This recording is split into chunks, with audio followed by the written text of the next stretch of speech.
많은 분들이 아침에 일어나자마자 물부터 찾으시더라고요. 하루에 물을 몇 잔은 꼭 마셔야 한다는 말 한 번쯤 들어보셨죠? 어떤 분은 책상 옆에 큰 텀블러를 두고 억지로라도 몇 리터씩 채워 마시기도 하고, 또 누군가는 매 시간마다 알람까지 맞춰두고 물을 들이켜요. 그래야 몸이 덜 붓고 피부도 맑아진다면서요. 그런데 그렇게까지 물을 마시는 게 정말 몸에 좋기만 한 걸까요? 사실 우리 몸은 참 정직해서요. 목이 마르면 물을 찾게끔 만들어져 있어요. 그런데 요즘은 그 갈증 신호가 오기도 전에 습관처럼 계속 물을 마시는 분들이 많아요. 건강에 도움이 될 거라고 믿고 마시는데 막상 지나치게 마셨을 때 생기는 부작용은 생각보다 잘 알려져 있지 않죠. 수분이 너무 많아지면 우리 몸속 전해질 농도가 흐트러지고 특히 나트륨이 부족해지는 일이 생길 수 있어요. 그렇게 되면 피로감이 심해지고 어지러움이나 두통 같은 증상이 나타날 수도 있어요. 심할 경우엔 의식을 잃거나 생명이 위험한 상황까지 갈 수도 있어요. 신기하게도 물을 마시는 게 습관이 된 분들 중에는 하루에 3리터 가까이 마시는 경우도 있더라고요. 물론 운동을 많이 하거나 땀을 유난히 많이 흘리는 사람들은 그만큼 보충이 필요하겠죠. 그런데 일반적인 환경에서 특별히 탈수 증상이 없다면 그렇게까지 많은 양을 억지로 마실 필요는 없어요. 오히려 물을 자주 마시는 게 습관이 된 분들은 화장실을 자주 가게 되고 수면의 질까지 방해받는다고 말하는 경우도 많아요. 그게 작은 불편으로 느껴질 수 있지만 장기적으로 보면 생활 리듬에도 영향을 주죠. 또 하나 흥미로운 점은요. 물을 많이 마시면 해독이 된다고 믿는 분들도 있어요. 마치 물이 독소를 씻어내주는 역할을 한다고 생각하는 건데 그 말은 완전히 정확하지 않아요. 우리 몸은 이미 간과 신장을 통해 노폐물을 걸러내고 배출하는 기능을 충분히 가지고 있거든요. 물론 어느 정도의 수분은 그 과정에 도움이 되긴 하겠지만 그것도 일정 수준 이상을 넘어서면 오히려 부담이 되죠. 신장 기능이 정상이더라도 과한 수분 섭취는 전신에 무리를 줄 수 있어요. 가끔은 물을 많이 마시니까 피부가 더 좋아졌다는 말을 하기도 해요. 그런데 그건 물 자체의 영향이라기보단 전반적인 생활 습관이나 수분 부족 상태에서 개선된 결과일 가능성이 더 크다고 보시는 게 맞아요. 실제로 물을 많이 마셨다고 해서 바로 피부가 촉촉해지고 탄력이 생기는 건 아니에요. 피부 보습은 결국 외부 환경, 수면, 스트레스, 영양 상태 등 여러 가지 요인이 복합적으로 작용하니까요.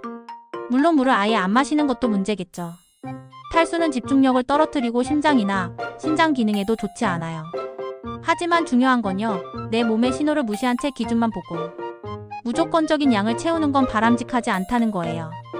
어떤 사람은 커피나 차로 수분을 보충해도 충분하고 또 어떤 사람은 땀이 많아서 물이 더 많이 필요하기도 하니까요. 결국 정답은 누구에게나 같지 않다는 말이에요. 아침에 일어나자마자 마시는 한 잔의 물, 운동 후에 마시는 시원한 한 모금, 갈증이 날 때 자연스럽게 찾는 물, 이런 것들은 충분히 좋다고 생각해요. 그런데 그것도 내가 필요할 때 마셨을 때 이야기죠. 억지로 참고 억지로 채우는 물은 결코 몸을 더 건강하게 만드는 방법이 아니라는 걸 아셨으면 해요. 몸이 보내는 신호를 듣고 그에 따라 자연스럽게 반응하는 게 오히려 더 건강한 습관이 될 수 있지 않을까 생각합니다.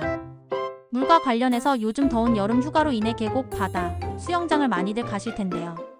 이와 관련해서 밥 먹고 바로 수영하면 안 된다 라는 말도 들어보셨을 거예요.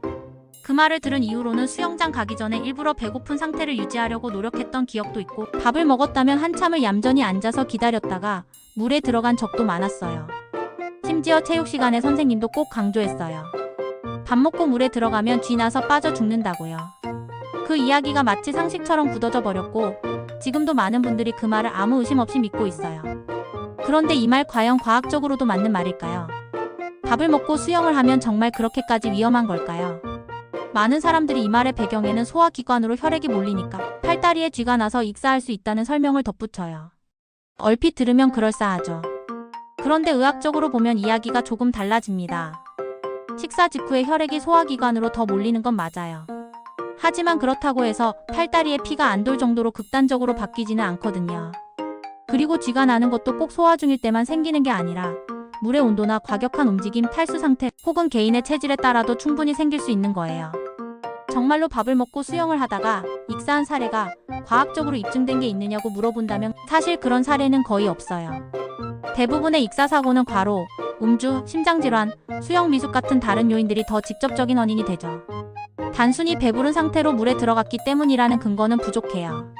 물론 식사 직후에 몸이 무겁거나 위에 음식이 가득 찬 상태에서 활발하게 움직이면 불편함을 느낄 수는 있어요. 실제로 명치가 답답하거나 트림이 계속 나오는 걸 경험할 수 있죠. 그런 불편함 때문에 움직임이 둔해질 수 있고 그게 심리적으로 위축을 가져올 수도 있어요. 하지만 그게 바로 익사로 직결되는 위험 요소는 아니라는 거예요. 오히려 너무 공복 상태에서 수영을 하는 것도 문제가 될 수 있어요. 혈당이 떨어지면서 어지럼증이나 탈진이 올 수 있고 그런 상태에서 물에 들어가면 오히려 더 위험하죠. 그래서 가장 이상적인 건 적당히 소화가 된 상태에서 무리하지 않는 강도로 운동을 시작하는 거예요. 수영도 마찬가지예요. 내 몸의 상태를 잘 살펴서 무리가 가지 않는 범위 안에서 움직이는 게 훨씬 안전하죠. 사실 이 말이 전에 내려오게 된 배경에는 아이들이 물놀이에 너무 집중해서 밥 먹고 바로 격하게 움직이다가 탈이 날까봐 어른들이 만든 일종의 예방 조치였을 수도 있어요. 어른 입장에서는 아이들이 배불리 밥을 먹고 물에 뛰어드는 게 걱정됐을 테니까.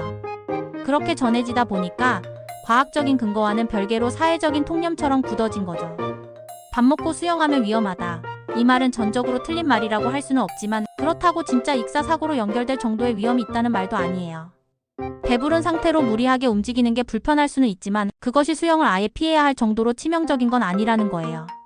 결국 중요한 건 내 몸의 컨디션을 스스로 체크하고 무리하지 않는 선에서 수영을 즐기는 거예요. 먹은 음식의 양이나 종류, 수영 강도, 물의 온도, 개인 체질 같은 다양한 요인을 함께 고려해야 그게 진짜 안전한 물놀이가 되는 거니까요.